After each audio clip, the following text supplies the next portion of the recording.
আউযু বিল্লাহি মিনাশ শাইতানির রাজিম। বিসমিল্লাহির রহমানির রহিম। আসসালামু আলাইকুম।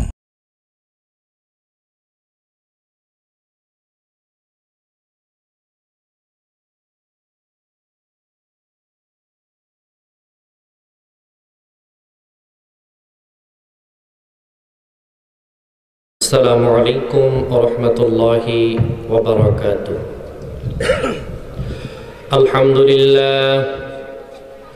الحمد لله نحمده ونستعينه ونستغفره ونؤمن به ونتوكل عليه ونعوذ بالله من شرور أنفسنا ومن سيئات أعمالنا. من يهده الله فلا مضل له ومن يضلله فلا هادي له ونشهد أن لا إله إلا الله وحده لا شريك له ونشهد أن سيدنا ومولانا محمدا عبده ورسوله الذي أرسله بالحق بشيرا ونذيرا وداعيا إلى الله بإذنه وسراجا وقمرا منيرا. فقد قال الله تعالى في كلامه المجيد وفرقانه الحميد: أعوذ بالله من الشيطان الرجيم. بسم الله الرحمن الرحيم. وقضى ربك ألا تعبدوا إلا إياه وبالوالدين إحسانا إما يبلغن عندك الكبر أحدهما أو كلاهما فلا تقل لهما أف ولا تنهرهما وقل لهما قولا كريما واخفض لهما جناح الذل من الرحمة وقل رب ارحمهما كما ربياني صغيرا. صدق الله العلي العظيم وصدق رسوله النبي الكريم ونحن على ذلك من الشاهدين والشاكرين والحمد لله رب العالمين. وقال تعالى في شأن رسول الله صلى الله عليه وسلم: إن الله وملائكته يصلون على النبي يا أيها الذين آمنوا صلوا عليه وسلموا تسليما. اللهم سيدنا مولانا محمد وعلى آل سيدنا مولانا محمد. اللهم جري سيدنا مولانا محمد وعلى آل سيدنا. ওগমা তুমি এ ধরনের শ্রেষ্ঠ নেয়ামত, তোমারই পদ তলে রয়েছে জান্নাত।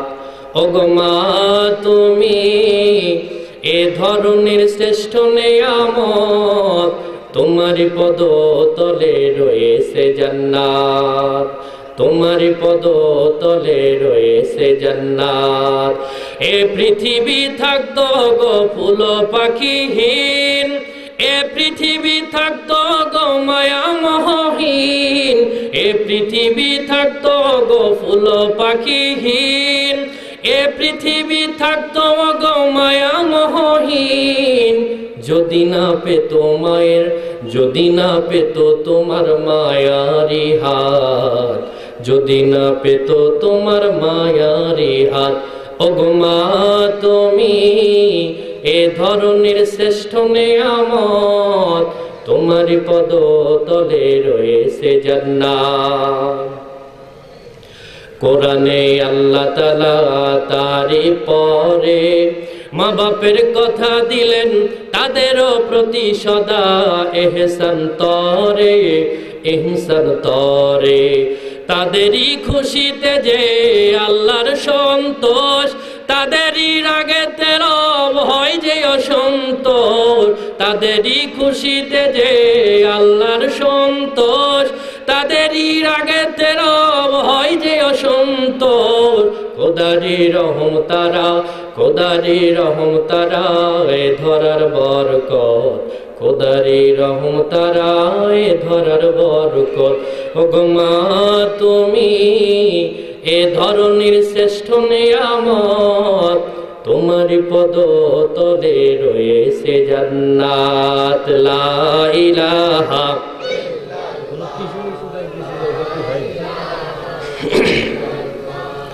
লা ইলাহা ইল্লাল্লাহ, লা ইলাহা ইল্লাল্লাহ, লা ইলাহা ইল্লাল্লাহু মুহাম্মাদুর রাসূলুল্লাহ সাল্লাল্লাহু আলাইহি ওয়াসাল্লাম। আল্লাহুম্মা আমিন। ربنا ظلمنا أنفسنا وإن لم تغفر لنا وترحمنا لنكونن من الخاسرين। رب العالمين। চৌদ্দগ্রাম থানাধীন শুভপুর ইউনিয়নের উনকোট ইসলামী আদর্শ পাঠাগার কর্তৃক আয়োজিত এ বিশাল তাফসিরুল কোরআন মাহফিল থেকে তোমার হাবিবের উপরে কয়েকবার দরুদ ও সালাম পড়েছি। মাওলা মেহেরবানি করে এ হাদিয়াটুকু লক্ষ কোটি গুণে বৃদ্ধি করে তোমার নবী মুহাম্মদুর রাসূলুল্লাহ সাল্লাল্লাহু আলাইহি ওয়াসাল্লামের কদম মোবারকে পৌঁছায়া দাও। তোমার হাবিবের কদমের পাশে হযরতে আবু বকর, হযরত ওমর রাদিয়াল্লাহু তাআলা আনহু, সাহাবায়ে কেরাম, শুহাদায়ে কেরাম, খোলাফায়ে রাশিদিন, তাবেঈন, তাবেঈন এবং মুস্তাহিদিন, আউলিয়া কেরাম, ওলি আফজাল, গাউস, কুতুব যারা কবরস্থ হয়ে গেছে মাওলা মেহেরবানি করে তাদের রূহের পরের হাদিয়াগুলো পৌঁছায়া দাও। রব্বুল আলামিন তুমি দেখো নজর করে মাওলা, যেই জায়গায় বসে তোমার দুয়ারে হাত তুলে ধরলাম মাওলা, ও মালিক, এই রশিদের পুকুরের চতুর্পাশে অসংখ্য মানুষের কবরস্থান রয়েছে মাওলা। এ মাহফিল শুরু হওয়ার আগে তোমার এক বান্দিকে দাফন করে দিয়েছি মাওলা রে। মেহেরবানি করে তোমার নবীকে ওসিলা করে প্রত্যেক কবরগুলা তুমি জান্নাতের বাগান বানায়া দাও। রব্বুল আলামিন আজকের এই মাহফিলের যারা আয়োজন করেছে আর শোনার জন্য যারা বহু দূর থেকে কষ্ট করে চলে আসলো মাওলা, ওই কঠিন মুসিবতের দিন তুমি আমাদের এই মাহফিলটাকে নাজাতের মাধ্যম বানায়া দাও।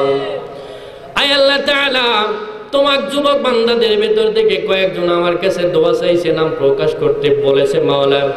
মালিক রে, যেই যুবক ভাইরা আমার কাছে দোয়া চাইল মাওলা, তুমি তাদেরকে হযরতে খালিদ বিন ওয়ালিদ রাদিয়াল্লাহু তাআলা আনহুর মতো বানায়া দাও।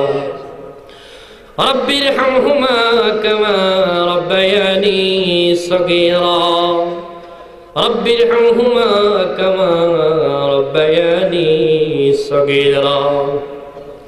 या रब बता हमको तेरी राह किस तरफ है, तेरी राह पर चला हमको खुदाया।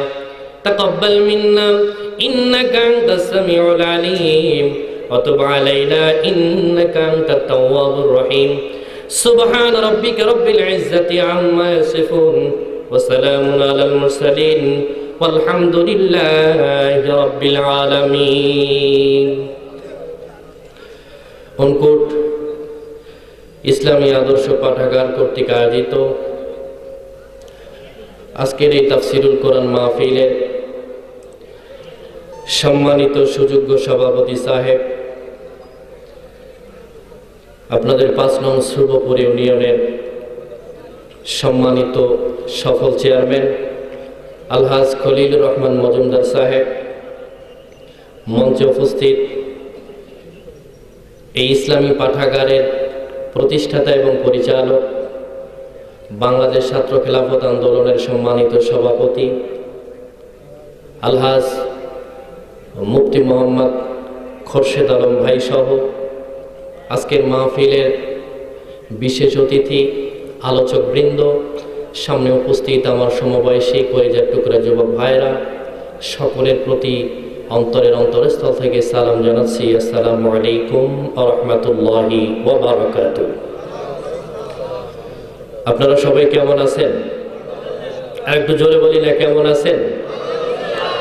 এখানে দোকানের পাশে অনেক মানুষ এখনো জমায়েত আছে। আমি অনুরোধ করব, আমার এই এলাকার যারা আছে তাদের কাছে অনুরোধ করি, বিশেষ করে যুবক শ্রেণী যারা আছে, একটু সময়ের জন্য হলে ওখানে বসেন। হয়তোবা আজকের এই মাহফিলটা আমাদের জীবনের শেষ মাহফিলও হতে পারে, ঠিক কিনা বলেন? ঠিক না? বাঙালি তো শুধু জাকানাকার পাগল। আমার আগে যিনি আলোচনা করে গেলেন বরাবরই কোরআন এবং হাদিস থেকে, কিন্তু এগুলো ভালো লাগে না, কারণ আপনারা ডঙ্গিলা ডঙ্গিলা কথা শুনতে শুনতে কোরআন হাদিসের কথা আর ভালো লাগে না। আপনাদের দেশে এমনও কিছু বক্তা আসে আপনাদের এলাকাতে, তাফসির কোন বাব থেকে আসছে এটাও বলতে পারে না, কিন্তু সে মুফাসসির, ঠিক কিনা বলেন? আছে না এমন কিছু ভিত্তিহীন কথাবার্তা উপস্থাপন করে যেগুলি কোরআন হাদিসের কোথাও জায়গা নাই, কিন্তু তারপরেও সারা রাত বুড়া বেড়ার একেবারে আগ হইয়া এর ওয়াজ শুনতে শুনতে মাছে ঢুকছে, এতের কোনো তাল নাই। তারপরে ওই লাইনে আছে, কানতে কানতে একেবারে দাড়ি ভিজাই ফেলাইছে, আসলে কিছু নাই। বাজান কান্দেন কেন? বলে বক্তাও কান্দে, আমিও সাথে কান্দি। আসলে সে কিচ্ছু বোঝে না। আল্লাহ পাক রব্বুল আলামিন আমাদেরকে আজকের এই তাফসিরুল কোরআন মাহফিলে আসার এবং বসার জন্য তৌফিক দান করলেন। যে আল্লাহ তাআলা আমাদের মন মানসিকতা দিলেন, পরিবেশটা ভালো রেখেছেন, আকাশ ভালো রেখেছেন, শরীরটাকে সুস্থ রেখেছেন, সে মনিবের দরবারে আমরা প্রাণ খুলে শুকর গুজার করছি। সকলে বলি আলহামদুলিল্লাহ। সাইয়্যিদুনা কুদওয়াতুনা হাবিবুনা মুহাম্মাদুর রাসূলুল্লাহ, সকলে বলি সাল্লাল্লাহু আলাইহি ওয়াসাল্লাম। আল্লাহ পাক আমার নবী, সাহাবায়ে কেরাম এবং তার পরিবারের উপরে কিয়ামত পর্যন্ত শান্তি বর্ষিত করুক। সকলে বলি আমিন। আসুন আমার ভাইরা, পবিত্র কালামুল্লাহ শরীফের সূরা বানী ইসরাঈলের 24 নম্বর আয়াত কারিমা আমি আপনাদের সামনে তেলাওয়াত করেছি। আল্লাহ পাক তৌফিক দান করলে এখান থেকে কিছু কথা বলবার চেষ্টা করব। আমা তাওফীকি ইল্লা বিল্লাহ। বন্ধুরা আমার, বাবাজিরা আমার, আল্লাহ পাক রব্বুল আলামিন এই আয়াতের শুরুতে কাজীর বিচার করে তিনি ফয়সালা করে দিয়েছেন, ওয়া ক্বাদা রাব্বুকা আল্লা তা'বুদু ইল্লা ইয়্যা।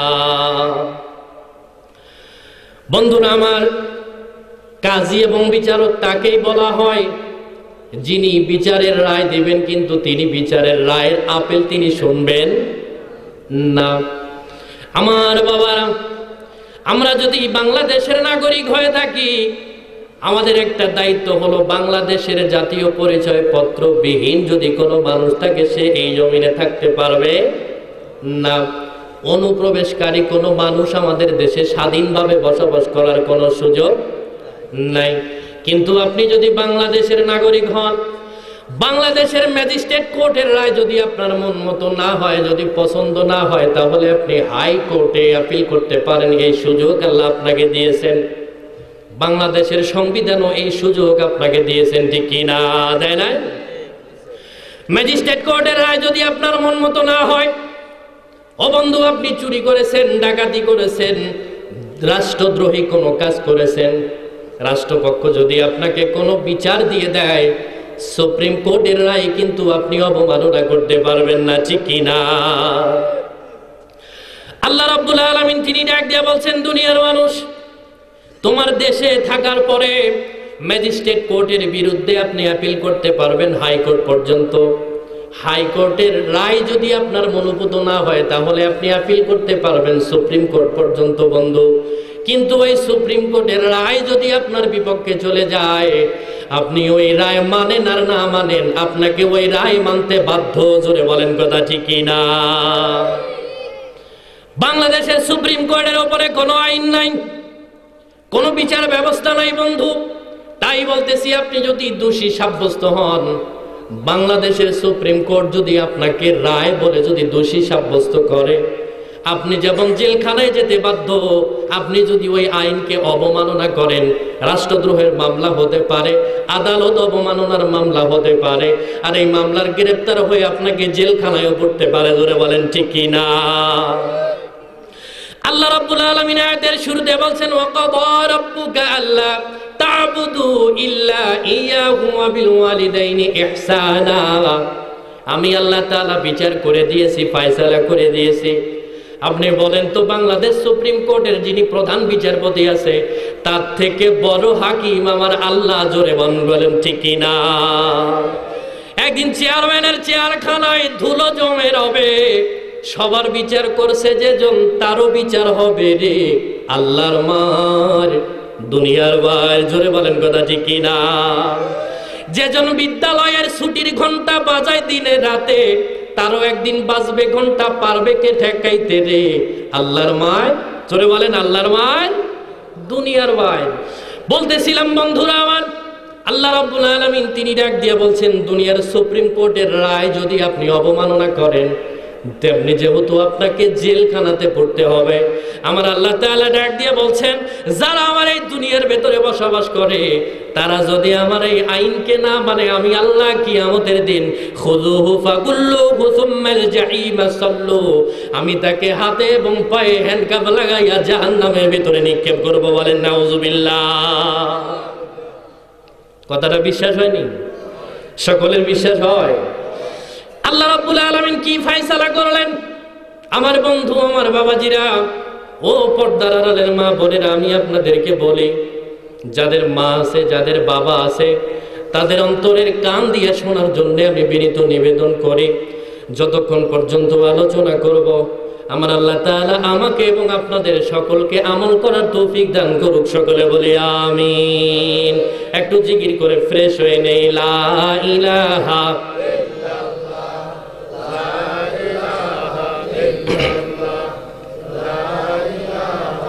ইল্লাল্লাহ, লা ইলাহা ইল্লাল্লাহ, লা ইলাহা। এপারে তোর বসত বাড়ি রে, ওহে পারে তোর বাসা, ভবদরিয়া পাড়ি দিতে কেমনে করবি আশা রে, এপারে তোর বসত বাড়ি রে। ঠিক কিনা? পরকে লইয়া বসত কর, আপন মানুষ ছাড়ি, আপন থুয়া কর কেনে সদা পরের খবর দাঁড়ি রে, এপারে তোর বসত বাড়ি রে, ওই পারে তোর ভাষা। পরকে লইয়া বসত কর, নিজের বাসা লইলি না। ও বন্ধু, আপনি দুনিয়ার ভেতরে যা কিছু করেন না কেন, আল্লাহ রাব্বুল আলামিন কিন্তু দুনিয়ার কোনো মানুষকে সারা জীবন স্থায়ীভাবে থাকতে দেওয়ার সুযোগ তিনি দিবেন না। বন্ধুরা আমার, বাবাজিরা আমার, আল্লাহ পাক রব্বুল আলামিন সূরা বানী ইসরাঈলের 24 নম্বর আয়াতে কারিমার ভিতরে প্রথম তিনি ফয়সালাটা আগে করলেন। সেটা আপনি মানেন আর না মানেন, দুনিয়ার সুপ্রিম কোর্টকে যদি আপনি অবমাননা করেন, যেমনি আপনাকে জেলখানায় করতে হবে, আল্লাহ এই আয়াতের শেষের দিকে যেটা আলোচনা করলেন সেটা যদি আপনি না মানেন, আল্লাহর জাহান্নামের কাঠগড়ার আসামি হওয়া লাগবে। জোরে বলেন ঠিক কি না? আল্লাহ পাক রব্বুল আলামিন গোটা কোরআনুল কারীমের ভেতরে যেই জায়গায় তিনি তার ইবাদত করার জন্য বলেছেন, আল্লাহ তাআলা প্রত্যেকটা জায়গায় মা বাবার প্রতি সদাচরণ করার তিনি দায়িত্ব দিয়ে দিয়েছেন সন্তানের উপরে। আল্লাহ বলছেন, আল্লাহ তা'বুদু ইল্লা ইয়াহু ওয়া বিল ওয়ালিদাইনি ইহসানা। মা বাবার খেদমতের কথা পরে আসি বন্ধু।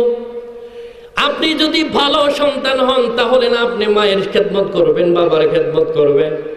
কিন্তু যদি মা ভালো না হয়, ওই সন্তান থেকে কোনোদিন ভালো সন্তানের আশা করা যায় না। জোরে বলেন কথা ঠিক কি না? গতকালকে 14 ফেব্রুয়ারি আমাদের দেশে হয়ে গেল। আমাদের মুসলমানের অনেক যুবতী মেয়েরা পেটের কাপড় বের করে সাদা গোলাপ, লাল গোলাপ, গোলাপের কালারের ফুল, একজন অবিবাহিত পুরুষ আর একজন অবিবাহিত মহিলা বিবাহ বন্ধনে হওয়ার, আবদ্ধ হওয়ার আগে কোনো ব্যক্তি একজন আরেকজনকে ফুল দিতে পারে, এটা ইসলামে আছে নাকি? আছে এটা। কিন্তু বন্ধু, ভ্যালেন্টাইন ডে যে ব্যক্তি পালন করলো মুসলমানের সন্তান হয়ে, কোনো ব্যক্তি যদি ভ্যালেন্টাইন ডে পালন করে, ওই সন্তান ওই মা বাবার গর্ভের থেকে যত সন্তান জন্মগ্রহণ করবে সবগুলি হবে নাস্তিক আর ব্লগার, ইসলামের নামে কোনো মানুষ হবে না। জোরে বলেন ঠিক না? ওরে ভালোবাসা! অনেকে ফেসবুকে আমারও লেখছে, হুজুর ভ্যালেন্টাইন ডে, কে হুজুরের কাছে আবার কিসের ভালোবাসা আছে? আল্লাহ রাব্বুল আলামিন আমাদের উপরে যা আযাব এবং গজবগুলা নাজিল করেন, এটা আল্লাহর দোষ না, দুনিয়ার অন্য কোনো মানুষের দোষ না, এটা আমাদের নিজেরই দোষ। ঠিক কিনা বলেন? আমাদের দোষ নয়। আপনি কোন জায়গায় পাইলেন ভ্যালেন্টাইন ডে? এটা কোন জায়গাতে আসছে? রমনার বটমূলে সারা বছরের আকুতি আপনি ওখানে ঝাড়বেন। বলেন তো, ওই মায়ের পেটের থেকে যে সন্তানটা জন্মগ্রহণ করবে, ওই সন্তান কি ইসলামের নামে হবে নাকি জাহান্নামী? জোরে বলেন, একটু জোরে বলেন না। জাহান্নামী নয়। কিসের আবার ভালোবাসা দিবস? কোন জায়গায় এটা পাইলেন? আমাদের দেশে আমরা গরিব মানুষ, ওই ফুল কেনার টাকাও নাই, আমাদের বালুর চরের ভিতরে গোলাপ গাছ হয়ও না, এই জন্য এই ব্যাধিটা আমাদের এলাকাতে কম। কিন্তু আপনাদের টাকা পয়সা অনেক বেশি, আপনারা স্মার্ট, অনেকে হ্যান্ডসাম, টাকা পয়সা, বিত্তশালী, অর্থশালী লোক অনেকে আছেন, কিন্তু খবর নিয়ে দেখেন তার ঘরের স্ত্রী বেপরদা। জোরে বলেন কথা ঠিক না? আপনাদের বাড়ির সকলের ঘরের মাইজা পাকা, ওয়াল পাকা, টাইলস করা, কিন্তু স্ত্রী আর মেয়ে হলো বেপরদা। জোরে বলেন ঠিক না? কিন্তু বন্ধু, আপনাদের সমাজে এমন কিছু মানুষ আছে, গরিব মানুষ যারা মুমিন, তাদের ঘরের বেড়া নাই, কিন্তু তাদের স্ত্রীকে কোনো মানুষ আজ পর্যন্ত দেখতে পারে নাই। জোরে বলেন ঠিক না? আমার ভাইরা, আল্লাহ পাক রব্বুল আলামিন শুধু সন্তানকে দায়িত্ব দেয় নাই। হযরতে ওমর রাদিয়াল্লাহু তাআলা আনহুর সময় একজন লোক আসলো আলী রাদিয়াল্লাহু তাআলা আনহুকে সাথে নিয়া ওমর রাদিয়াল্লাহু তাআলা আনহুর কাছে ডাক দিয়া বলে, হুজুর, আমার এই সন্তানটা সব সময় আমার সাথে বেয়াদবি করে, কোনো কথা শোনে না। কেন কথা শোনে না? বলে, হুজুর, আপনি তো আমিরুল মুমিনিন, আপনার কাছে বিচার নিয়ে আসছি, আপনি আমার এই বিচারটা ফয়সালা করে দেন। হযরতে ওমর রাদিয়াল্লাহু তাআলা আনহু ডাক দিয়া বলছেন, আগামীকাল সকালবেলা ফজরের নামাজের পরে তোমার ছেলেকে নিয়ে আমার বাড়িতে চলে আসবা। আমিরুল মুমিনিন হযরতে ওমর রাদিয়াল্লাহু তাআলা আনহু ফজরের নামাজ আদায় করলেন। নামাজ আদায় করার পরে তিনি কোরআন তেলাওয়াত করতেছেন, তার ডান পাশে একটা বেত রাখা। ওই যে সন্ধ্যাবেলা বাবা ছেলের বিরুদ্ধে অভিযোগ করে গিয়েছিল, ওই বাবা সন্তানকে নিয়ে সকালবেলা হযরতে ওমর রাদিয়াল্লাহু তাআলা আনহুর ঘরে হাজির। ডাক দিয়া বলছেন, হুজুর, আমার কোনো কথা তিনি শোনেন না। ওমর রাদিয়াল্লাহু তাআলা আনহু সন্তানকে ডাক দিয়া বলে, তুমি নাকি তোমার বাবার কথা শোনো না? বলে, হ্যাঁ, শুনি না। তিনি ডাক দিয়া বলছেন, আমার বাবার যেরকম আমার প্রতি হক রয়েছে, আমারও তো আমার মা বাবার উপরে কিছু হক আছে। জোরে বলেন কথা ঠিক না? হযরতে ওমর রাদিয়াল্লাহু তাআলা আনহু বেতটা উঠালেন সন্তানের মাথায় মারার জন্য। হাত জোর করে ডাক দিয়া বলে, হুজুর, আপনি আমাকে একটু সময় দিবেন নাকি দুইটা কথা বলার সময় দেবেন? হযরতে ওমর রাদিয়াল্লাহু তাআলা আনহু ডাক দিয়া বলে, ঠিক আছে তুমি বলো। সন্তান ডাক দিয়া বলে, ওগো হুজুর, আপনি বলেন তো আমার বাবা আমার উপরে কি কি হক আদায় করেছে, আর ইসলাম আমার বাবাকে আমার জন্য কি কি হক দিয়েছেন। ওমর রাদিয়াল্লাহু তাআলা আনহু বলে, তোমার বাবার উপরে সর্বপ্রথম দায়িত্ব হলো সন্তান যখন গর্ভের ভেতরে চলে যায় আল্লাহ রাব্বুল আলামিনের কাছে দোয়া করা, আয় আল্লাহ আমার স্ত্রীর পেটে যে সন্তানটা রয়েছে ওই সন্তানটাকে তুমি হক্কানি আল্লাহওয়ালা বানায়া দাও। আমার ভাইয়েরা, আল্লাহ পাক রব্বুল আলামিন হযরত ইব্রাহিম আলাইহিস সালামকে দোয়া শিখায় দিলেন, রব্বি হাবলি মিনাস সালিহিন। আমাদের দেশের মা বোনেরা যারা আছেন, যারা বিবাহিত পুরুষ এবং মা বোনেরা যারা আছেন, যাদের কানে আমার আওয়াজটা পৌঁছে যাচ্ছে, তাদের কাছে অনুরোধ করে বলি, মা আপনার উপরে যেমন আপনার সন্তানের দায়িত্ব আছে, সন্তানের উপরে আপনাদেরও কিছু দায়িত্ব আছে। জোরে বলেন কথা ঠিক কিনা? হযরতে ওমর রাদিয়াল্লাহু তাআলা আনহু ডাক দিয়ে বলছেন, চারটা দায়িত্ব তোমার উপরে তোমার বাবার আছে। প্রথম নাম্বার দায়িত্ব হলো তুমি যখন তোমার মায়ের গর্ভের ভেতরে যাবে, যাবার আগে বাবার দায়িত্ব হলো সন্তানকে একটা ভালো মা উপহার দেওয়া। জোরে বলেন ঠিক কিনা? ভালো মা উপহার দেওয়া তার মানে কি? সন্তানের মা সন্তান হওয়ার আগে স্ত্রী নির্বাচন করতে বলছেন আল্লাহর রাসূল। স্ত্রী শুধু চকচকা দেখলেই কাজ হবে না, স্ত্রী পর্দানিশীল, তিনি ভালো আছেন কিনা। আমাদের আগের মা বোনদের কোনো ডিগ্রি ছিল না, সার্টিফিকেট ছিল না, কিন্তু তাদের গর্ভের থেকে জন্মগ্রহণ করছে আল্লাহর ওলি। জোরে বলেন কথা ঠিক কিনা? এখন সার্টিফিকেট আছে, হাজার হাজার মাস্টার্স কমপ্লিট করা সব কিছু আছে, কিন্তু আমাদের দেশের মেয়েদের পর্দা নাই। যতই চকচকা হোক না কেন, যদি চরিত্র ভালো না থাকে এটা দিয়ে কোনো কাজ হবে? দেয়ালে দাগ লাগিলে, সাড়ে চুন কাম করিলে, আপনাদের বিল্ডিং এ যদি কোনো দাগ লেগে যায় আর এক বছর চুন করলে সেটা আবার নতুন হয়ে যায়। জোরে বলেন কথা ঠিক কিনা? আল্লাহর নবী ডাক দিয়ে বলছেন, দেয়ালে দাগ লাগিলে, সাড়ে চুন কাম করিলে, কলঙ্কের দাগের ওপর চুন কাম চলে না। মানুষের চরিত্র হলে অপবিত্র, গঙ্গা জলে ধুলেও পবিত্র হবে না। জোরে বলেন ঠিক কিনা? দামি চেয়ারে বসলেও চেয়ারম্যান তোমার কেউ কবে না, চরিত্র না থাকিলে চেহারা দিয়ে কিছু হবে না। হলেও 7 ফিট উঁচু, মনটা তোমার থাকবে নিচু। হলেও 7 ফিট উঁচু, মাথা তোমার থাকবে নিচু। আসবে যাবে না কিছু, হলেও ব্যারিস্টার জজ। ঠিক কিনা বলেন? Character loss, everything loss. যে ব্যক্তির চরিত্র ভালো নয় তার সারা জিন্দেগির সমস্ত আমলই আল্লাহ বরবাদ করে দেয়। ঠিক কিনা? হযরত ওমর রাদিয়াল্লাহু তাআলা আনহু ডাক দিয়ে বলেন, তোমার উপরে তোমার বাবার প্রথম দায়িত্ব হলো সন্তান গর্ভে আসার পরে আল্লাহর কাছে দোয়া করা, আয় আল্লাহ আমার স্ত্রীর পেটে যেই সন্তানটা তুমি দিয়েছো, এই সন্তানকে তুমি আল্লাহওয়ালা হক্কানি বানায় দাও। এই সন্তানের ওসিলায় যেন আমি আল্লাহ তাআলার কাছে মাপ পেতে পারি, আল্লাহ যেন আমার জান্নাতের ব্যবস্থা করে দেয়। তাই আল্লাহর নবী ডাক দিয়া বলে, রে সন্তান, হাদিসের ভিতরে আমি ফরমাইছি যদি কোনো ব্যক্তি তার মা বাবার জানাজার নামাজ পড়ে আল্লাহর কাছে হাত তোলে, ওই সন্তানের চোখের পানিটা নাকের আগায় আসার আগে আগে আমার আল্লাহ তার জিন্দেগির সমস্ত গুনাহ খাতাগুলি মাফ করে দেয়। হযরতে ওমর রাদিয়াল্লাহু তাআলা আনহুকে ডাক দিয়ে বলে, নবী একটা গেল, 2 নাম্বার কি সেটা আপনি বলেন। ডাক দিয়ে বলছেন, সন্তান জন্মগ্রহণ করার পরে মা বাবার দায়িত্ব হলো সন্তানের একটা সুন্দর নাম রাখা। 3 নাম্বার তিনি ডাক দিয়ে বলছেন, সন্তান যখন বালেগ হয়ে যায় ওই সন্তানের ইসলামী সুশিক্ষায় শিক্ষিত করা হচ্ছে মা বাবার দায়িত্ব। ঠিক কিনা? ওই সন্তান হযরত ওমর রাদিয়াল্লাহু তাআলা আনহুকে থামাই দিয়ে ডাক দিয়ে বলে, আপনি একটু থামেন, আমার বাবাকে বলেন তোমাকে উত্তম মায়ের ব্যবস্থা করে দিতে পারছে নাকি। বলে না, আমার মা হলো একজন দাসী। দাসী শুধু একজনের কাছে থাকে না, ওই সময় মক্কা এবং মদিনার জমিনে দাসী যেই সেই ব্যবহার করতে পারতো। জোরে বলেন ঠিক কিনা?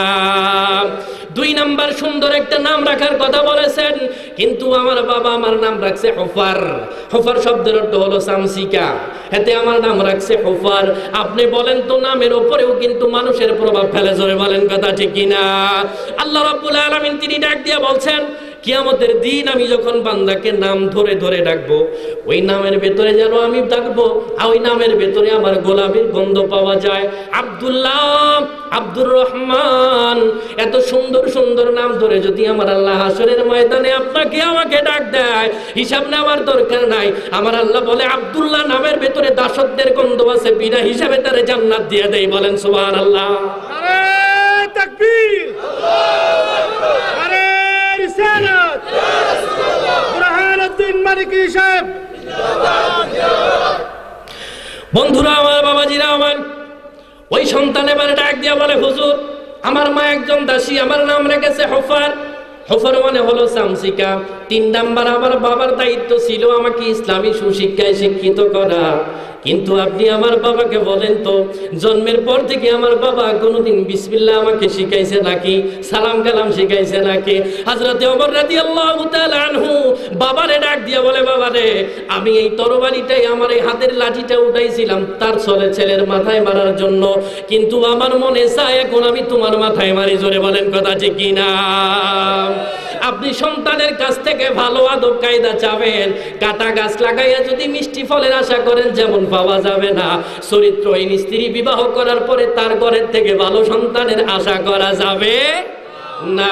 আমরা তো চকচকের পাগল, কালো মানুষের তো কোনো দাম নাই। ও যুবকেরা, বাবাজিরা, আমার ভাইয়েরা, স্কুল ছুটি হওয়ার পরে তুমি যখন মেয়ের মুখের দিকে নজর করো, তুমি তার পায়ের দিকে একবার নজর করে দেখো, পার মুখের সাথে মিল নাই। পায়ের দিকে তাকাইলে মনে হয় ফোকাস লাইট মারছে, পায়ের দিকে তাকালে মনে হয় লোডশেডিং, কারেন্ট চলে গেছে। মুখটা আবার তোমার মেয়েদেরকে একেবারে মেকআপে ঢেকে ফেলেছে, আসল চেহারাই তার খুঁজে পাওয়া যায় না। জোরে বলেন ঠিক কিনা? আর ওই চকচকে চেহারা দেখে অনেক ছেলেরা সেট হয়ে যায়। আমি আপনাদেরকে বলি বন্ধু, ওই গর্ভের থেকে যেই সন্তান বের হবে সে কোনোদিন সুশিক্ষায় শিক্ষিত হবে না। আমার ভাইরা, আজ থেকে 10 বছর 20 বছর আগের মায়েদের কথা আপনি হিসাব করেন। আমি আপনাদেরকে বলি বন্ধু, সন্তান এখন পেটের ভেতরে আসার আগে, জন্মগ্রহণ করার আগে মা বাবা সিদ্ধান্ত করে রাখে কোন হসপিটালে তার সিজার করবে। কিন্তু আমার ভাইয়ের 12 জন 13 জন সন্তান হয়ে গেছে। মুরব্বী যারা আছে তাদেরকে জিজ্ঞেস করে দেখেন, 14-15 জন সন্তান হয়ে গেছে, কোনোদিন সিজারের চিন্তা করা লাগে না, ঠিক কিনা? আমার ভাইয়েরা, আপনি সন্তান গর্ভে ধারণ করতে চান না, সন্তানের ব্যথা আপনি সহ্য করতে চান না, ওই সন্তানের লালন পালনের দায়িত্ব আপনি নিতে চান না, নিজের ফিটনেসটা ঠিক রাখার জন্য আপনি কি করেন? সন্তানকে নিজের বুকের দুধ পর্যন্ত খাওয়ান না। আমি আপনাদেরকে ডাক দিয়া বলি, ও মা, হুজুরের কাছে সন্তানের দোয়া চাওয়া লাগবে না। আপনি আপনার গর্ভবতী হওয়ার পরে আপনার পেটটাকে আপনি ঢেকে রাখেন, আমার আল্লাহ ওই পেটের থেকে আল্লাহওয়ালা বান্দা বানায় দেবে। জোরে বলেন ঠিক কিনা? কিন্তু বর্তমানের পরিস্থিতি বড়ই খারাপ। গর্ভে সন্তান, মা শীত হয়ে শুয়ে রয়েছে, স্টার জলসা, জি বাংলা, পাখি, নাটক, কটকটি, বোঝে না সে, বোঝে না, ভালোবাসা.com এটা নিয়ে ব্যস্ত। বন্ধু, আমি বলি, শিশুর 2টা শারীরিক, একটা মানসিক স্বাস্থ্যের দরকার, আর একটা শারীরিক স্বাস্থ্যের দরকার আছে না নাই? আমার কথা কি বুঝতেছেন আমার ভাইরা? কথা বোঝা যায়? ডাক্তারের কাছে আপনি যখন যাবেন, আপনার স্ত্রী যখন সন্তান সম্ভবা, ডাক্তার ডাক দিয়ে বলবেন আপনার ওয়াইফকে ভালো মন্দ খাওয়ান। ভালো ভালো খাওয়ানোর মানে হলো, মা যদি ভালো ভালো খাইতে পারে, সন্তানের সুস্বাস্থ্য পেটের ভেতরে ভালো হবে। জোরে বলেন ঠিক কিনা?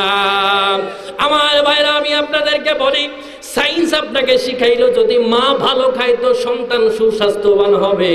পেটের ভেতরে যদি সন্তান চলে আসে কোন মায়ের, আল্লাহ রাব্বুল আলামিনের হাবিব বলে, ওই মহিলা যদি জিকির আজগার করে, দরুদ শরীফ পড়ে, কোরআন তেলাওয়াত করে, আল্লাহ রাব্বুল আলামিন ওই পেটের সন্তানকে মানসিক প্রস্তুতি এবং ঈমানওয়ালা সন্তান নির্মাণ করে দেয়। ওইদিকে যেমন আমার বন্ধু, এইদিকে আসুন। আল্লাহ রাব্বুল আলামিন আয়াতে কারিমার শেষের দিকে তিনি ডাক দিয়ে বলছেন, ওয়াবিল ওয়ালিদাইনি ইহসানা। প্রাণ খুলে শুনুন, মন খুলে শুনুন আমার বন্ধুরা।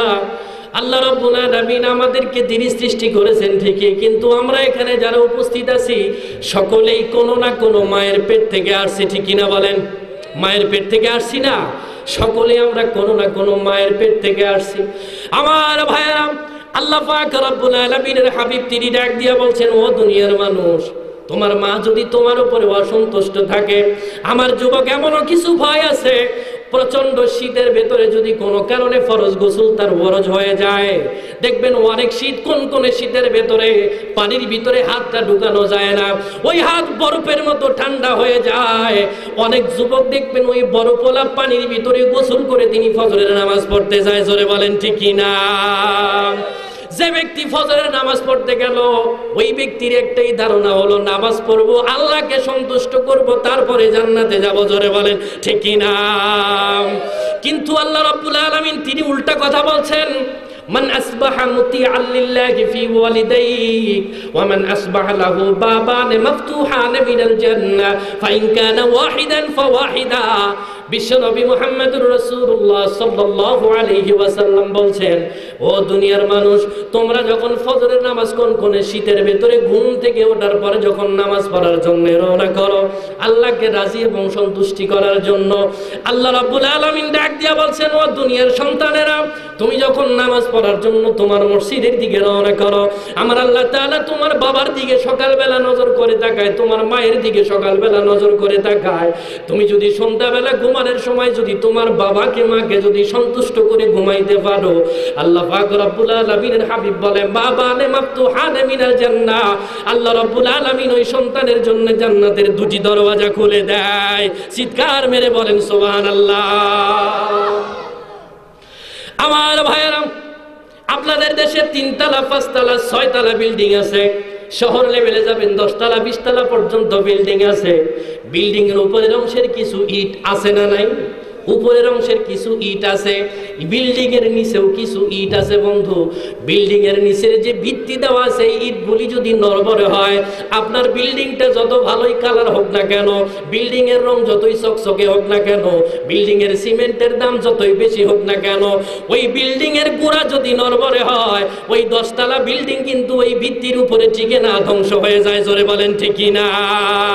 আমার ভাইয়েরা, যুবক ভাইরা, আমি আপনাদের পায়ে হাত দিয়া বলি, যুবকেরা, আল্লাহ রাব্বুল আলামিন তিনি ডাক দিয়ে বলছেন, সাখাতুর রাব্বি সাখাতুল ওয়ালিদাইন, রিদুর রাব্বি ফি রিদুল ওয়ালিদাইন। মা বাবার সন্তুষ্টির উপরে আল্লাহ রাব্বুল আলামিনের জান্নাত টিকে থাকে। জোরে বলেন ঠিক কিনা? আপনার বাবা আপনার উপরে সন্তুষ্ট, আপনার মা আপনার উপরে সন্তুষ্ট। বিশ্বনবী মুহাম্মদুর রাসূলুল্লাহ বলছেন, আপনি পাগড়ি লাগাইছেন, চকচকা কোনো সন্দেহ নাই, নামাজ পড়েছেন, চকচকা কোনো সন্দেহ নাই, আল্লাহ রাস্তায় দান করেছেন, সেটাও কোনো সন্দেহ নাই। কিন্তু আপনার বাবা আর আপনার মা যদি অসন্তুষ্ট থাকে, বাবানে মাফতুহানে মিনান নার ফাইন কানা ওয়াহিদান ফাওয়াহিদা, কোন ব্যক্তির মা বাবা যদি তার উপরে অসন্তুষ্ট থাকে, আল্লাহ তার জন্য জাহান্নামের 2টি দরওয়াজা খুলে দেয়। চিৎকার মেরে বলেন নাউজুবিল্লাহ। এক সাহাবী আল্লাহ রাসূলের কাছে ডাক দিয়া বলে, ইয়া রাসূলুল্লাহ, ইয়া হাবিবাল্লাহ, মা হাক্কুল ওয়ালিদাইনি আলা ওয়ালিদিহিমা, আমার মা এবং বাবার উপরে আমার কি দায়িত্ব আছে, কি হক আছে, আপনি আমাকে বলেন। বিশ্বনবী মুহাম্মদুর রাসূলুল্লাহ সাল্লাল্লাহু আলাইহি ওয়াসাল্লাম ডাক দিয়া বলে, হুমা জান্নাতুকা ওয়া নারুকা, মা বাপ তোমার জান্নাত, মা বাপ তোমার জাহান্নাম। জোরে বলেন সুবহানাল্লাহ। বন্ধুরা আমার, আমরা যেই কয়জন এখানে উপস্থিত আছি, বাংলাদেশ সরকার যদি আপনাকে অনুমতি দেয়, টাকা বানানোর মেশিন যদি আপনাকে দেয়, টাকা বানানোর অনুমতি যদি আপনাকে দেয়, তাহলে আপনি কি এই বাংলাদেশে গরিব থাকবেন না সবার ধনী? বলেন। বিশ্বনবী মুহাম্মদুর রাসূলুল্লাহ ডাক দিয়া বলেন, টাকাওয়ালা মেশিন যদি কোনো ব্যক্তির ঘরে থাকে, ওই ব্যক্তি যেমন গরিব না, মা বাবা যার ঘরে আছে ওই ব্যক্তি, ওই ঘরে জান্নাত আছে, সে কোনোদিন গরিব না। জোরে জোরে বলেন সুবহানাল্লাহ। আমার ভাইয়েরা, আমরা এমন কিছু মানুষ সমাজের ভেতরে আছি বন্ধু, বিশ্বনবী মুহাম্মদুর রাসূলুল্লাহ সাল্লাল্লাহু আলাইহি ওয়াসাল্লাম ডাক দিয়া বলে, ও দুনিয়ার সন্তানেরা, তুমি যদি তোমার মার কলিজার ভিতরে আঘাত দাও, তোমার মা যদি আহা করে যদি একটা সাউন্ড ছাড়ে, ওই শব্দটা তোমার জন্য আল্লাহ জাহান্নাম নির্ধারণ করে নেয়। জোরে বলেন নাউজুবিল্লাহ। আপনি নামাজ পড়তেছেন জান্নাতের জন্য, কষ্ট অর্জিত টাকা দান করতেছেন জান্নাতের জন্য, আপনি আপনার জীবনের সমস্ত কিছু দান করতেছেন জান্নাতের জন্য, কিন্তু আল্লাহর নবী সাল্লাল্লাহু আলাইহি ওয়াসাল্লাম বলে, নামাজ আপনাকে জান্নাতে যাওয়ার সার্টিফিকেট দিবে, ঠিক আছে, কিন্তু ওই জান্নাত আছে, আল জান্নাতু তাহতা আকদামি উম্মাহাতিকুম। আল্লাহ রাব্বুল আলামিনের হাবিব ডাক দিয়ে বলে, জান্নাত হলো মা বাবার পায়ের নিচে। বলেন সুবহানাল্লাহ। আমার ভাইয়েরা, আমরা যখন মায়ের গর্ভের ভেতরে চলে যাই 40 দিন পর্যন্ত আমরা পানিতে রূপান্তরিত থাকি। এরপর আল্লাহ রাব্বুল আলামিন 40 দিন পরে রক্তেতে রূপান্তরিত করে। এরপরে আল্লাহর হাবিব সাল্লাল্লাহু আলাইহি ওয়াসাল্লাম বলে 40 যাওয়ার পরে 43 বেলায় আল্লাহ তাআলা আমাদের গোশতের পরিবর্তন করে, শরীরের ভিতরে গোশতের ব্যবস্থা করে দেয়। আল্লাহ রাব্বুল আলামিন পরের 40 দিন 4 মাস যখন পূর্ণ হয়ে যায়, আল্লাহ রাব্বুল আলামিন ডাক দিয়ে বলে ফাকাসাউনাল ইযামা লাহমা ফাতাবারাকাল্লাহু আহসানাল খালিকিন। চিৎকার মেরে বলেন সুবহানাল্লাহ। বিশ্বনবী মুহাম্মদুর রাসূলুল্লাহ ডাক দিয়ে বলছেন, বন্ধু আমার, মা যখন পেটের ভিতরে সন্তান ধারণ করে, আপনি আপনার স্ত্রীর দিকে তাকান। আপনার স্ত্রী যখন 40 দিন পার হয়ে গেছে, 80 দিন যখন পার হয়ে গেছে, ঠিক মতো খাইতে পারে না, বাথরুমের ভিতরে দরজা লাগা দিয়া বমি বমি ভাব করে, জোরে বলেন ঠিক কিনা? ঠিক মতো খাওয়া দাওয়া করতে পারে না। ও সন্তানেরা, আমি আপনাদেরকে ডাক দিয়া বলি, বাবা আপনার স্ত্রীর দিকে নজর করে দেখেন, আপনার মাও আপনাকে এরকম করে লালন পালন করেছে, ঠিক কিনা? লা ইলাহা। আপনারা একটু সামনের দিকে আসেন, জায়গা হচ্ছে না, পিছনে সামনে আসেন, আপনারা সবাই একটু সামনে আসেন। জিকিরের সাথে লা ইলাহা লা ইলাহা ইল্লাল্লাহ, জোরে লা ইলাহা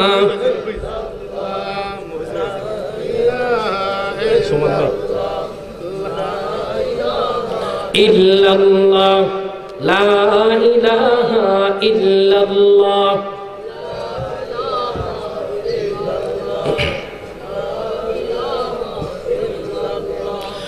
লা ইলাহা ইল্লাল্লাহ, লা ইলাহা ইল্লাল্লাহু মুহাম্মাদুর রাসূলুল্লাহ সাল্লাল্লাহু আলাইহি ওয়াসাল্লাম। বন্ধুরা আমার, বাবাজিরা আমার, মা বোনেরা যারা শুনতেছেন, আপনার পায়ে হাত জোড় করে বলি, আপনি যখন আপনার মায়ের গর্ভের ভেতরে ছিলেন, আল্লাহ রাব্বুল আলামিন আপনার মায়ের হাইজের রক্তটা বন্ধ করে আপনার খাবারের ব্যবস্থা করেছে।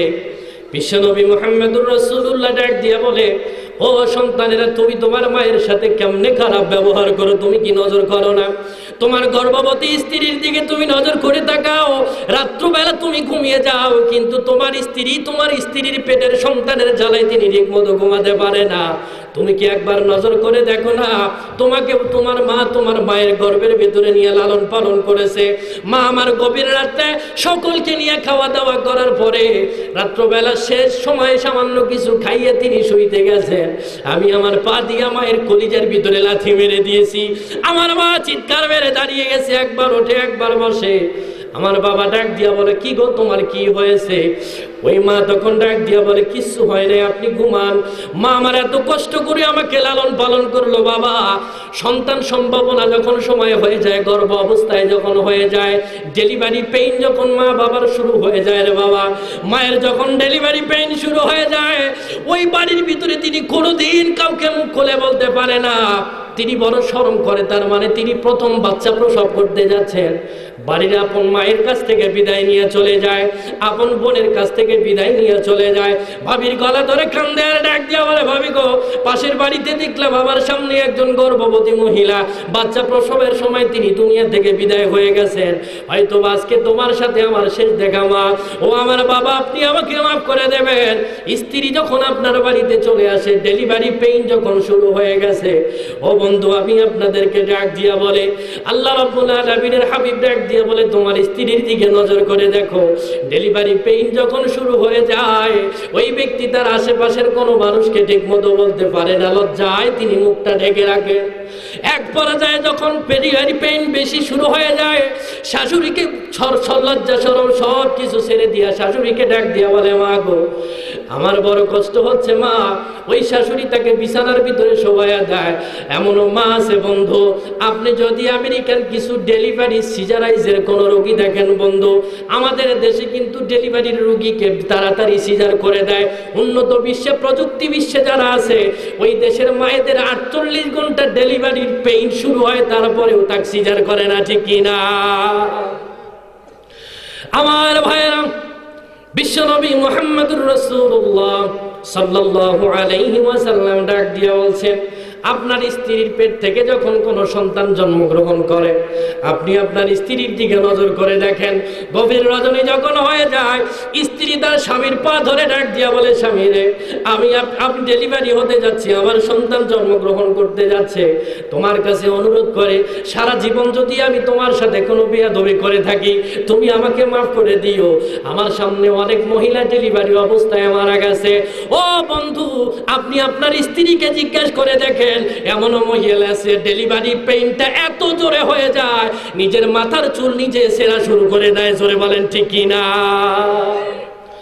আমার ভাইরা, আল্লাহ রাব্বুল আলামিনের হাবিব ডাক দিয়ে বলছেন, মানুষের মাথাটা যখন বের হয়ে যায়, ওই ব্যক্তি অর্ধেক মৃত্যুবরণ করার মতো তার কষ্ট হয়ে যায়। যখন শরীরের অর্ধেকটা বের হয়ে যায়, তিনি আল্লাহকে ডাক দিয়ে বলে, মালিক রে, মেহেরবানি করে তুমি আমাকে দুনিয়ার থেকে নিয়ে যাও, এত কষ্ট সহ্য করতে পারি না। সন্তান যখন মাথা বের হলো, যখন তার বডিটা বের হয়ে আসলো, পাটা মায়ের পেটের ভেতর তখন পর্যন্ত আছে।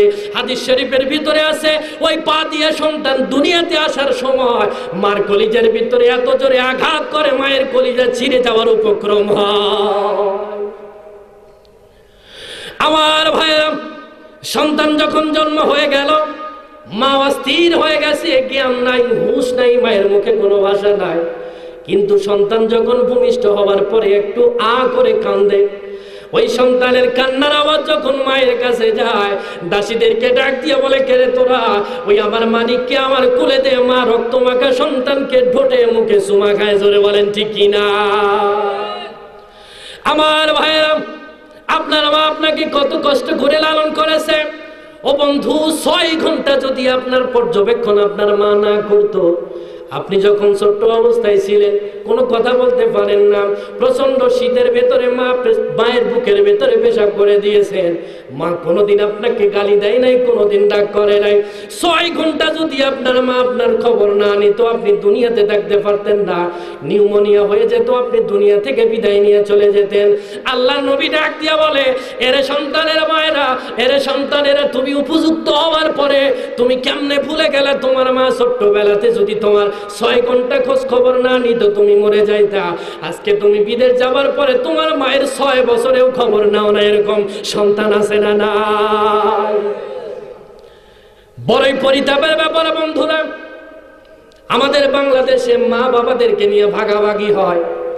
একজনের যদি 3 জন সন্তান থাকে, একজনের ঘরে 10 দিন, আর একজনের ঘরে 10 দিন, আর একজনের ঘরে 10 দিন। বড় ছেলের ঘরে 10 দিনের খাবার শেষ হয়ে গেছে, মাকে ডাক দিয়ে বলে, মা আজকের থেকে আমার ঘরের খানা শেষ, তুমি মেজো মিয়ার ঘরে যাও। মেজো মিয়ার ঘরে যেই দিন গেছে, ওই দিন বন্ধু বড়ই তরকারি খারাপ। ওই 10 দিনের 11 দিনের মাথায় বড় ছেলের ঘরে তার শ্বশুর শাশুড়ি আসছে। বন্ধু, বাজার থেকে স্ত্রী ডাক দিয়া বলে, বড় মাছটা আমার মা বাবার জন্য আনবা। বড় মাছটা নিয়ে আসছে।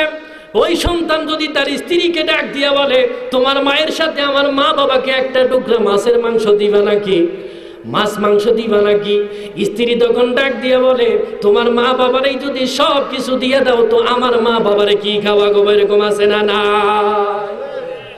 আমার ভাইরা, আপনি যে বিকালবেলা বাজার করে বাড়িতে আসছেন, আপনার মা কিন্তু আপনার হাতে বড় মাছটা দেখছে।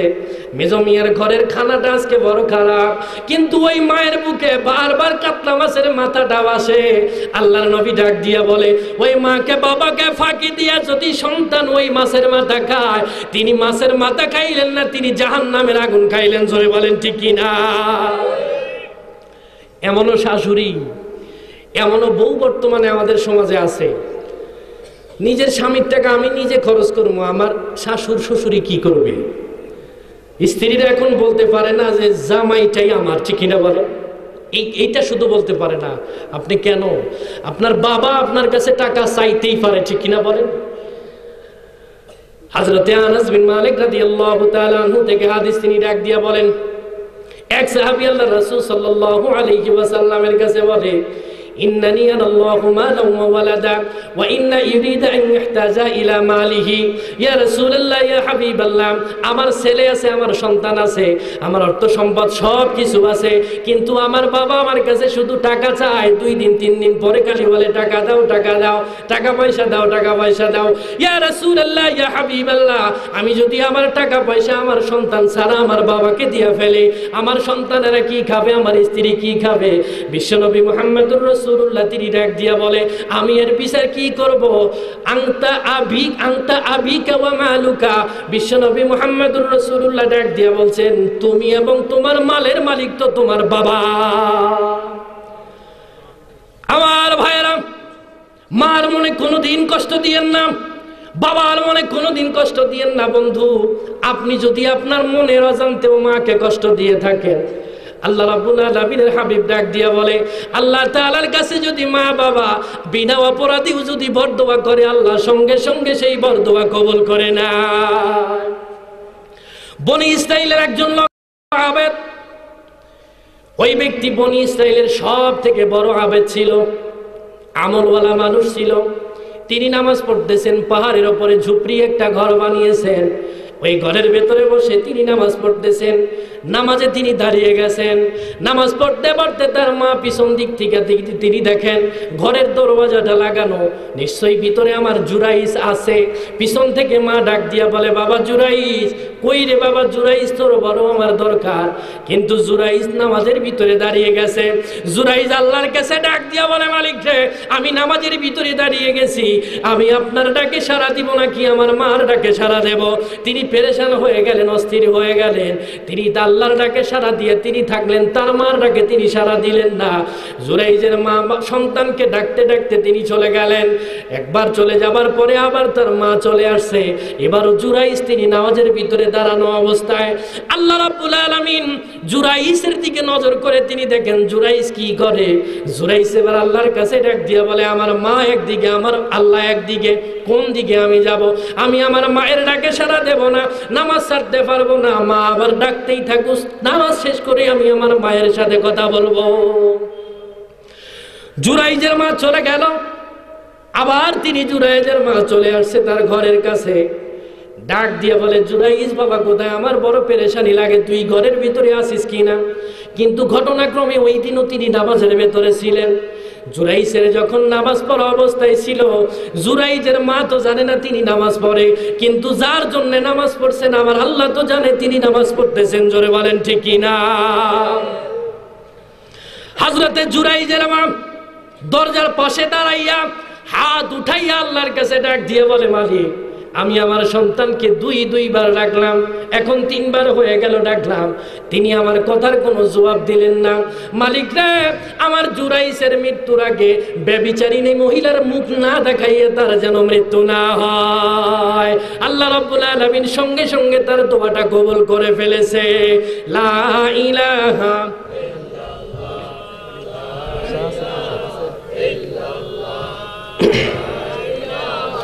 ইল্লাল্লাহ,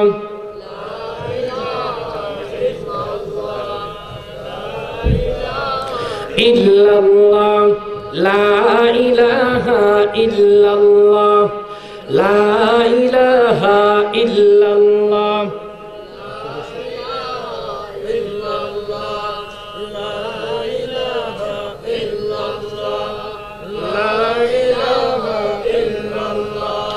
লা ইলাহা লা ইলাহা ইল্লাল্লাহ, লা ইলাহা ইল্লাল্লাহ মুহাম্মাদুর রাসূলুল্লাহ সাল্লাল্লাহু আলাইহি ওয়াসাল্লাম। বলতেছিলাম বাবারা, আমার ভাইরা যারা শুনতেছেন, যুবক ভাইরা, জুরাইজের মা বাইরের থেকে বরদোয়া করে দিল, আয় আল্লাহ, আমার জুরাইজ যেদিন মৃত্যুবরণ করবে ওই দিন তার আগে আপনি তাকে একজন ব্যভিচারিণী মহিলার মুখ না দেখায় তাকে মৃত্যু দিয়েন না। আল্লাহ রাব্বুল আলামিন তার মুনাজাতটা কবুল করে নিলেন। কিছুদিন পরে জুরাইজ ওই ঘরের ভিতরে তিনি নামাজ পড়তেছেন। বন্ধু, এমতো অবস্থায় একজন সুদর্শন মহিলা তার কাছে চলে আসলো। ও জুরাইজ, আমি জানি তুমি সুন্দর সুদর্শন যুবক, আমি তোমাকে কাছে পাওয়ার জন্য বহু দূর থেকে তোমার কাছে আসছি। জুরাইজ তাকে ঘরের ভেতর থেকে ধাক্কা দিয়ে বের করে দিয়েছেন। তিনি লোকালয়ে চলে গেলেন। কিছুদিন পরে তিনি গর্ভবতী হলেন, তারপরে বাচ্চা প্রসব হলো। বাচ্চা হওয়ার পরে এলাকার মানুষ তাকে প্রশ্ন করে, ও মহিলা, তোমার তো বিবাহ হয় নাই, তুমি এই সন্তান কোন জায়গা থেকে পেলে? মহিলার জবান দিয়ে বের হলো, ওই যে পাহাড়ের জীর্ণ শীর্ণ ঘরের ভেতরে জুরাইজ নামাজ পড়ে, আল্লাহর ইবাদত বন্দেগী করে, তিনি আমার সন্তানের বাবা। জুরাইজকে ডেকে আনা হলো, ডাক দিয়া বলছেন, এটা কি তোমার সন্তান? বলে, না, আমার সন্তান নয়।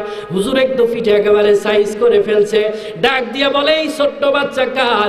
এই মহিলা তো অন্য কারো নাম বললো না, তোমার নাম কেন? বলে, ওই যে মায়ের দোয়া কবুল হয়ে গেছে, আর তার মা বলেছিল বেবিচারীর মহিলাকে না দেখাইয়ে তার যেন দুনিয়া থেকে মৃত্যু না হয়। তার মায়ের কথা মনে পড়ে গেছে। ডাক দিয়া বলে, এই সন্তান আমার নয়, 2 রাকাত নামাজ পড়ার আমার সুযোগ দাও। জুরাইজ তিনি নামাজের ভেতরে দাঁড়িয়ে গেলেন। নামাজের ভেতরে দাঁড়ানোর পরে আল্লাহর কাছে ডাক দিয়া বলে, মালিক রে, আমি নামাজের ভেতরে ছিলাম, আমার মায়ের ডাকে আমি সাড়া দিতে পারি নাই, কিন্তু তুমি তো জানো আমি মায়ের সাথে খারাপ ব্যবহার করি না, আমার বাবার সাথে খারাপ ব্যবহার আমি করি না, কিন্তু আমার মায়ের দোয়াটা আপনি কবুল করে ফেলেছেন মাওলা। মালিক রে, তুমি আমার এই বর্দবাদ থেকে, অপমানজনক স্থান থেকে তুমি আমার সসম্মানে বাঁচাই নিয়ে যাও। জুরাইজ আল্লাহর কাছে দোয়া করলাম, আল্লাহ রাব্বুল আলামিন তার দোয়া কবুল করে নিলেন। জুরাইজ নামাজ পড়ার পরে ছোট্ট সন্তানকে ডাক দিয়া বলে, তোমার বাবাকে? ওই ছোট্ট একদিনের বাচ্চা ডাক দিয়া বলে, আমার বাবা জুরাইজ নয়, আমার বাবা হলো একজন বালক রাখাল। এই কথার দ্বারা বুঝাতে চাই বন্ধু, আপনি যদি আপনার মায়ের সাথে বেয়াদবি করেন আর না করেন, আপনার মা যদি আপনার অজান্তে উপর দোয়া দিয়ে দেয়, সেইটাও আমার আল্লাহ রাব্বুল আলামিন কবুল করে নেয়। জোরে বলেন ঠিক কি না? বাবানে মুআজ্জালানে উকুবাতুহুমা ফিদ দুনিয়া আল বাগি ওয়াল উকুব। বিশ্বনবী মুহাম্মদুর রাসূলুল্লাহ বলছেন, দুনিয়ার ভেতরে 2টা শাস্তির অপরাধের শাস্তি মানুষকে দুনিয়াতে না দিয়া তিনি তাকে মৃত্যু দেন না। একটা হলো মা বাবার সাথে খারাপ আচরণ করা, আর একটা হলো নির্দোষ মানুষের উপরে জুলুম করা। জোরে বলেন ঠিক কি না?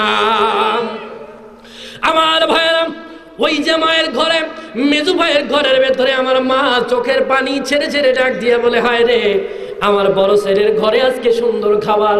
চোখ থেকে যদি আপনার মায়ের পানি এক ফোঁটা পড়ে যায়, ও যুবক, আমি আপনাকে বলি, আপনি যতই নামাজ পড়েন, হজ করেন, যাকাত করেন, আল্লাহ রাব্বুল আলামিন ডাক দিয়া বলে, ওই ওয়াইন যালামাহু ওয়াইন যালামাহু ওয়াইন যালামাহু, চিৎকার মেরে বলেন সুবহানাল্লাহ। আল্লাহ রাব্বুল আলামিনের হাবিব ডাক দিয়া বলে, কোন ব্যক্তি যদি মায়ের চোখের থেকে কষ্টের কারণে এক ফোঁটা চোখের পানি ফেলে দেয়, আল্লাহর হাবিব সাল্লাল্লাহু আলাইহি ওয়াসাল্লাম বলে, ওই ব্যক্তি দুনিয়ার ভিতরে সব থেকে বড় জালেম। বলেন নাউজুবিল্লাহ। আমার ভাইরা, স্ত্রীর কথা মতো আপনার মা বাবার সাথে সম্পর্ক ত্যাগ করবেন, এটা ইসলাম দেয় নাই, কিন্তু মা বাবার কথা অনুযায়ী স্ত্রীকে তালাক দেওয়া জায়েজ আছে। ওই যে ফিলিস্তিন থেকে হযরত ইব্রাহিম আলাইহিস সালামকে খবর দিয়েছে ইসমাইল, একটা কাফেলা যাচ্ছে, ডাক দিয়ে বলে, আমার বাবা আছে ফিলিস্তিনের ভিতরে, খবর দিবা, তার ছেলে বিবাহ করেছে, ইসমাইলের বউকে যেন একটু দোয়া করে তিনি চলে যায়। ইব্রাহিম আলাইহিস সালাম চলে আসলো কাফেলার সাথে, ফিলিস্তিন থেকে মক্কায় চলে আসলো। আসার পরে ইসমাইলের বাড়ির পাশে ডাক দিয়া বলে, কে গো, বাড়িতে কেউ আসো নাকি? বাড়িতে কেউ আসো নাকি? বাড়ির ভেতর থেকে ডাক দিয়া বলে, না, কেউ নাই। ইসমাইল আলাইহিস সালামের স্ত্রী ডাক দিয়া বলে, কে গো, আপনি ডাকেন?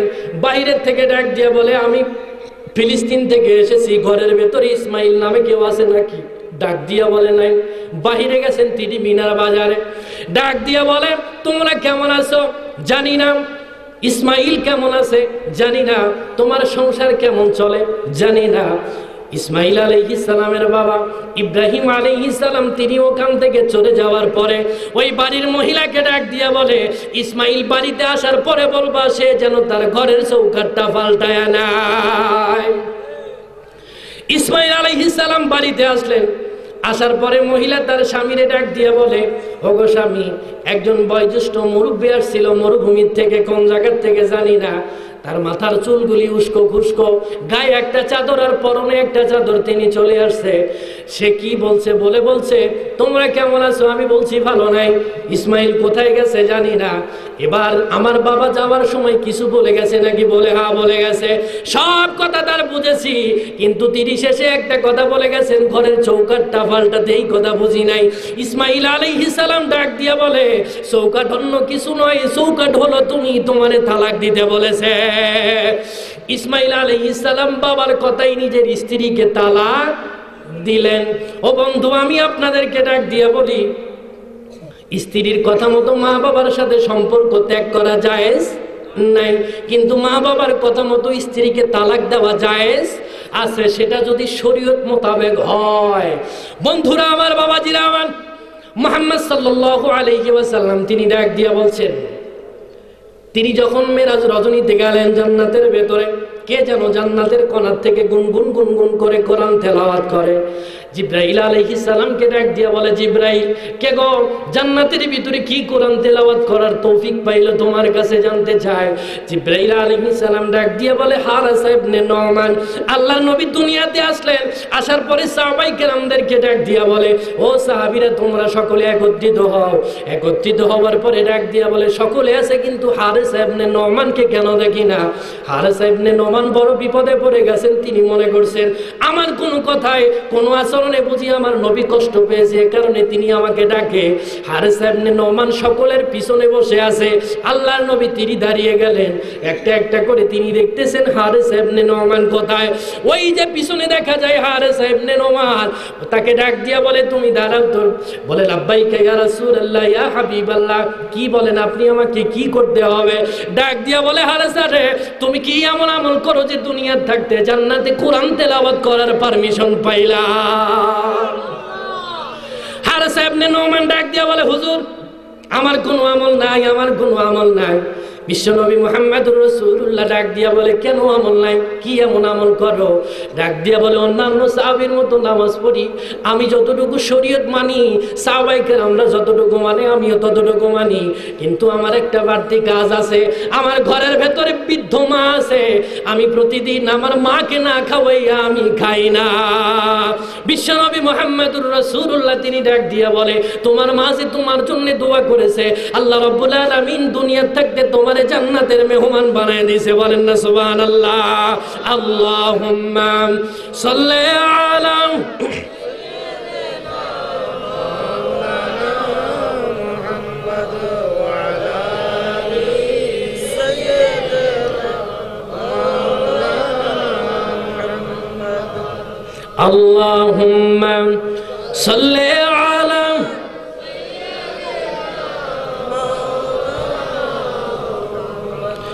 وعلى آل سيدنا مولانا মুহাম্মদ সাল্লাল্লাহু আলাইহি ওয়াসাল্লাম। বলতেছিলাম বন্ধুরা আর বাবাজিরা আমার, আপনারা যদি 3 ভাই থাকেন, 3 ভাইয়ের দায়িত্ব হচ্ছে মা বাবাকে খাওয়ানো। আমাদের দেশে এরকম কিছু মানুষ আছে বন্ধু, স্ত্রী বিবাহ করার পরে বাড়ির ভিতরে মাকে, বৃদ্ধ মাকে ডাক দিয়া বলে, মা রে, আমার স্ত্রী কিন্তু degree pass, honours masters complete করেছে, খবরদার আমার স্ত্রীর সাথে বেয়াদবি করবি তো এই বাড়ির ভিতরে তোর জায়গা হবে না, এরকম বলে কিনা?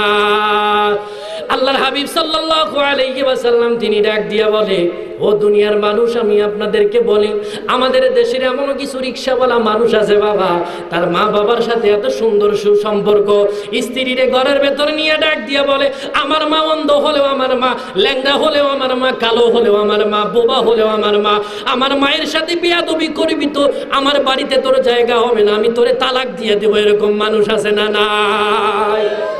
আমার ভাইয়েরা, আপনি যদি বৃত্তশালী হন, টাকা পয়সাওয়ালা হন, আপনি গোপনে আপনার মা বাবাকে আপনার ঘরের ভেতরে ডাকেন, আপনার স্ত্রীকে আপনার ঘরের ভেতরে ডাকেন। বিশ্বনবী মুহাম্মদুর রাসূলুল্লাহ তিনি ডাক দিয়া বলছেন, প্রত্যেক সন্তানের যেমন মা বাবার উপরে দায়িত্ব আছে, মা বাবারও সন্তানের উপরে দায়িত্ব আছে না নাই? আমি বলি আমার ভাইয়েরা, মা কি কেন ভাগ করে নেবেন 3 দিন 3 দিন করে, 10 দিন 10 দিন করে কেন ভাগ করে নেবেন? ওই মা যখন আমাকে গর্ভধারণ করেছিল, আমার মা তো কোনোদিন ওই 10 মাস 10 দিন কষ্টের কাউকে ভাগ দেয় নাই। কোনোদিন দিছিল ভাগ? আপনি কেন ভাগ দেন? আপনি কেন মাকে আজকে ভাগ করেন, বাবাকে ভাগ করেন? আমার ভাইরা, আপনি চিন্তা করবেন, আমাদের চোখে যদি কোনো মানুষকে দেখি তিনি বিশাল টাকা পয়সাওয়ালার মানুষ, তিনি বড় সম্মানী মানুষ, আপনি নজর করে দেখবেন ওই ব্যক্তির পিছনে তার মা বাবার দোয়া অবশ্যই আছে। ধরে বলেন ঠিক কিনা?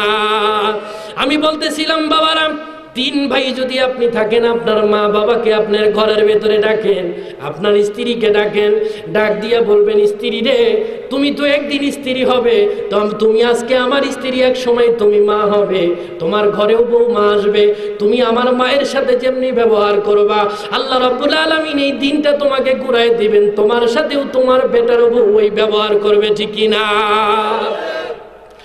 যুবকেরা আমার, আমি আপনাদেরকে বলি, আপনার স্ত্রীকে ঘরের ভেতরে ডেকে নেন, আপনার মা বাবাকে ঘরের ভিতরে ডেকে নেন, ডেকে নিয়ে মাকে ডাক দিয়ে বলে, মা, ও মা, আমার 2 ভাইয়ের দায়িত্ব আছে, তাদেরও হক আছে আপনাদেরকে খাওয়ানো, তবে আমার বাড়িতে শুধু 10 দিন নয়, আমার ঘরটা 30 দিনের জন্য আপনার জন্য খোলা। এই ঘরের বাটি, এই ঘরের তরকারি, এই ঘরের খাবার, এই ঘরের বিছানা, এই ঘরের সাবান, এই ঘরের হুইল, শ্যাম্পু, যা কিছু আজকের থেকে আমি আপনাকে দিয়ে দিলাম। ও মা, আমি আপনাকে ডাক দিয়ে বলি, আজকের থেকে আমার ঘরের কোনো জিনিস চাইয়ে খাওয়া লাগবে না। আল্লাহ রাব্বুল আলামিন ডাক দিয়া বলে, তুমি যদি তোমার মাকে তোমার স্ত্রীর সামনে কথা বলতে পারো, তোমার স্ত্রীর সাহস নাই কোনোদিন তোমার মায়ের সাথে খারাপ ব্যবহার করে। জোরে বলেন কথা ঠিক কিনা? কিন্তু বন্ধু, আমার স্বামী, এরকম কুলাঙ্গার মার্কা কিছু স্বামী আমাদের সমাজে আছে বাবা। স্ত্রীর কথা মতো চলে, স্ত্রীর কথা মতো ওঠে আর বসে। স্ত্রী যদি বলে এই জায়গায় পেশাব করনি, ওই জায়গায় পেশাব করে, যদি বলে এখানে দাঁড়ায় থাকে, ওই জায়গায় দাঁড়ায় থাকে। ওই স্ত্রীদেরকে আমি ডাক দিয়া বলি, আমার মায়েরা, আপনি আজকে আপনার শাশুড়ির সাথে খারাপ বেয়াদবি করেন, আচরণ খারাপ করেন, কিন্তু আপনি যখন শাশুড়ি হবেন, আপনার ছেলের বউ আপনার এই দিনটা ঘুরায় দেবে, আপনার সাথে খারাপ ব্যবহার করতে বাধ্য। ঠিক কিনা? জোরে বলেন। এই জন্য বলি যুবকেরা আমার, আল্লাহ পাক রব্বুল আলামিনের হাবিব সাল্লাল্লাহু আলাইহি ওয়াসাল্লাম তিনি বলেছেন, নামাজ পড়ছেন জান্নাত পাওয়ার জন্য, রোজা করছেন জান্নাত পাওয়ার জন্য, হজ করছেন জান্নাত পাওয়ার জন্য, কিন্তু আপনি যান মসজিদের ভিতরে জান্নাত পাবেন না, যাকাতের ভিতরে আপনি জান্নাত পাবেন না। আপনি যতই যাকাত আদায় করেন না কেন, হজ আপনি 10 বার করেছেন বন্ধু, কিন্তু আপনার মা যদি আপনার উপরে অসন্তুষ্ট থাকে, আল্লাহর হাবিব বলেন ওই ব্যক্তি জাহান্নামী, তিনি জান্নাতের আশা করতে পারে না। যেহেতু বিশ্বনবী বলছেন জান্নাত হলো মা বাবার পায়ের নিচে, মসজিদে নামাজ পড়বেন, এটা আমার আল্লাহর হক, কিন্তু আপনি যদি মা বাবাকে অসন্তুষ্ট রেখে নামাজ পড়তে যান, ওই নামাজ আল্লাহর কাছে কোনোদিন কবুল হবে না। তাই আল্লাহর হাবিব সাল্লাল্লাহু আলাইহি ওয়াসাল্লাম বলেন, মান আসবাহা লাহু বাবান মাফতুহান মিনান নার, কোন ব্যক্তি সকালবেলা ঘুম থেকে ওঠার পরে তিনি যদি মসজিদের দিকে রওনা করেন, আমার আল্লাহ তার মা বাবার দিকে সর্বপ্রথম নজর করে তাকান, যদি তাকায় তিনি দেখেন মা বাবা ওই সন্তানের উপরে অসন্তুষ্ট আছে, আল্লাহর হাবিব ডাক দিয়া বলে, বাবা নে মাফতুহান মিনান নার, আল্লাহ রাব্বুল আলামিন তার জন্য জান্নাতের জাহান্নামের 2টি দরওয়াজা খুলে দেয়। ফাইন কানা ওয়াহিদান ফাওয়াহিদা, যদি একজন যদি জীবিত থাকে, ওই একজনকে যদি তিনি অসন্তুষ্ট করে রাখে, আল্লাহ রাব্বুল আলামিনের হাবিব বলে আল্লাহ তার জন্য জাহান্নামের একটা দরওয়াজা খুলে দেন। আল্লাহর হাবিব সাল্লাল্লাহু আলাইহি ওয়াসাল্লামের মুখের জবান কোনোদিন মিথ্যা হবে না। জোরে জোরে বলেন কথা ঠিক কিনা?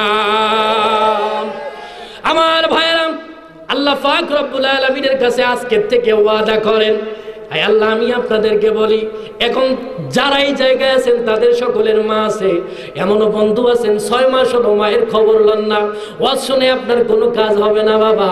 আজকে মাহফিল থেকে যাওয়ার পরে আপনি যান, আপনার মায়ের পা ধরেন, আপনার বাবার পা ধরেন, বাবার হাত ধরার পরে দেখবেন বাবা যতই পর হোক না কেন, আপনি যত অন্যায় করেন না কেন, বাবা আপনাকে বুকে টেনে নিতে বাধ্য। জোরে বলেন ঠিক কিনা? বিপদ আসলে দুনিয়ার সমস্ত মানুষ দূরে চলে যায়, কিন্তু একটা মাত্র মা এবং বাবা, সন্তানের যত বিপদ হয় মা বাবা তত কাছে চলে আসে। ঠিক কিনা? আমার ভাইরা, আল্লাহ পাক রব্বুল আলামিন আমাদের সকলকে মা বাবার আনুগত্য করার তৌফিক দান করুক। সকলে বলি আমিন। সময় শেষ। আল্লাহ পাক রব্বুল আলামিন আমাকে আমল করার, আপনাদেরকে আমল করার তৌফিক দান করুক। সকলে বলি আমিন। ওয়া আখিরু দাওয়ানা আলহামদুলিল্লাহি রাব্বিল আলামিন। আসসালামু আলাইকুম ওয়া রাহমাতুল্লাহি ওয়া বারাকাতুহু।